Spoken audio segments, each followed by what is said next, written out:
Hey yo, all right. Let me compose my thoughts.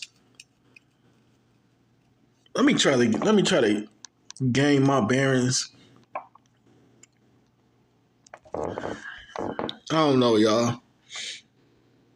I don't know. This Sonya Massey.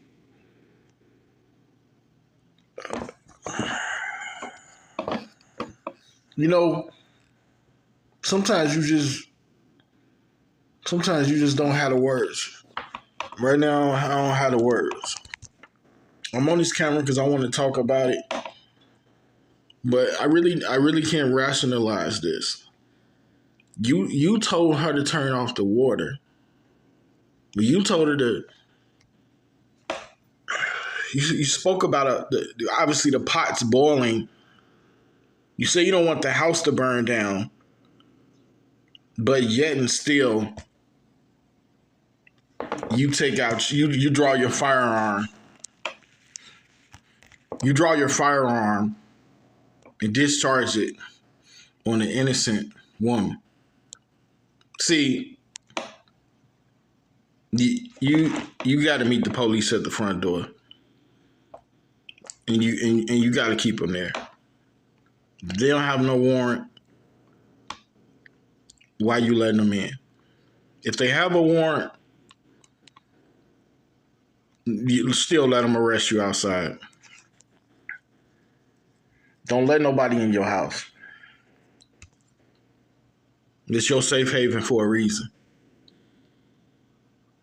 And, if they really want you, if you done something bad enough, they're going to bust down that front door to come get you.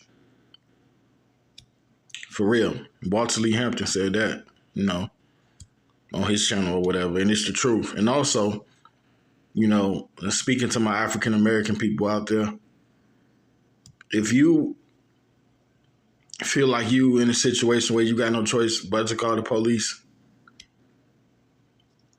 make sure if you do, because you just need to, because you don't have another way of protecting yourself, then you need to ask for, respectfully, a black police officer. D.O.B. said that. Shout out to D.O.B. and Rock With Me Nation. He spoke some facts, 110%. You need to ask for a black police officer, male or female, because at least your odds dramatically will increase on you being able to survive the situation.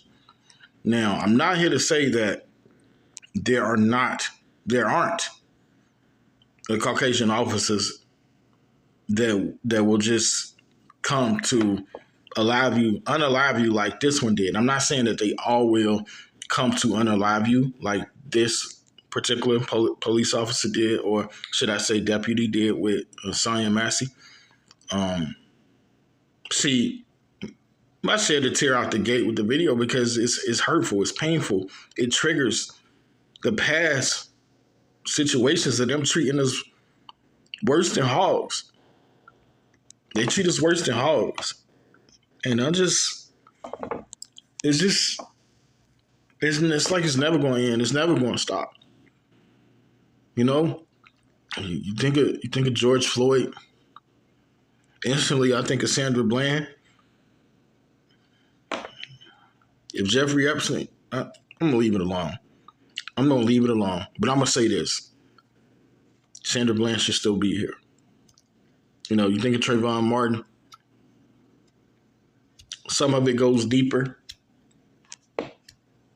But, we can't really get as deep as we want to. But I'm going to say this, guys. This event was just absolutely trifling. And I know, I watched the video. There was a point where the deputy said, "We didn't see anyone on your premises." A few more words was exchanged. Deputy, he asked, "How's your mental health?" I kind of forget what Sonya said, but, I think she said something about she was okay, maybe just going through it. That should have been it. That should have been it right there. This shouldn't have been nothing else. There shouldn't have been no going into the house. Because I must say this, folks. The police aren't your friends. They aren't your family. They aren't your associates. They're not showing up for you to sit up and have coffee with, to sit up and make them dinner. No. These are not your friends. And so for you to have let them inside the house, you shouldn't, you know? This is an unfortunate, senseless tragedy, horrific incident. But if there's something to be retained from this, is know who you letting in. And the police do not belong inside your house. You can step outside and you can talk to them all day. If you're a suspect in something, you're outside to talk about it. If you call them because somebody's on your premises or somebody, damaged your property and took off, or, they tried to break in, you can have every discussion needed outside. But again, great advice from Walter Lee Hampton. Dude said, hey, if the police want you bad enough, they'll break in. You don't need to, they'll bust in your front door if they really want to talk to you. Think long and hard before you make that call.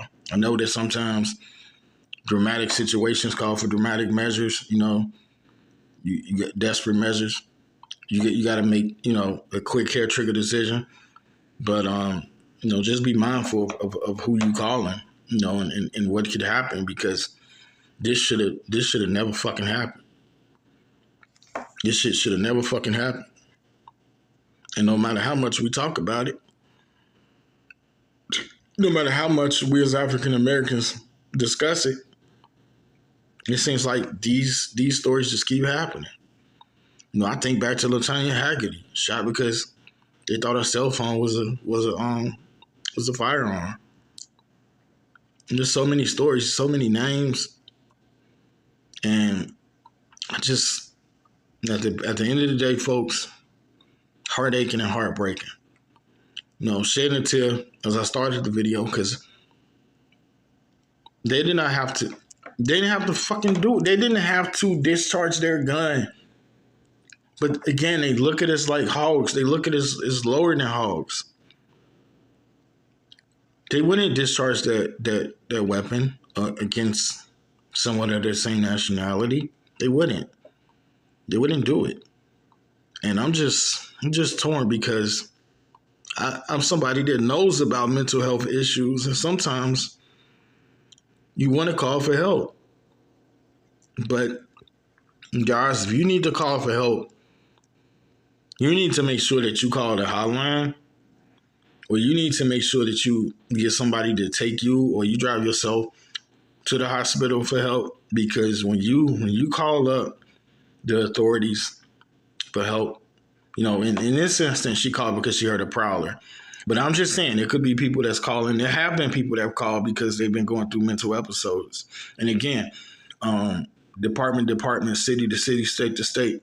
Not every cop is going to show up, with intent to draw blood to take you out, but you just got to be careful. You got to be really, really careful.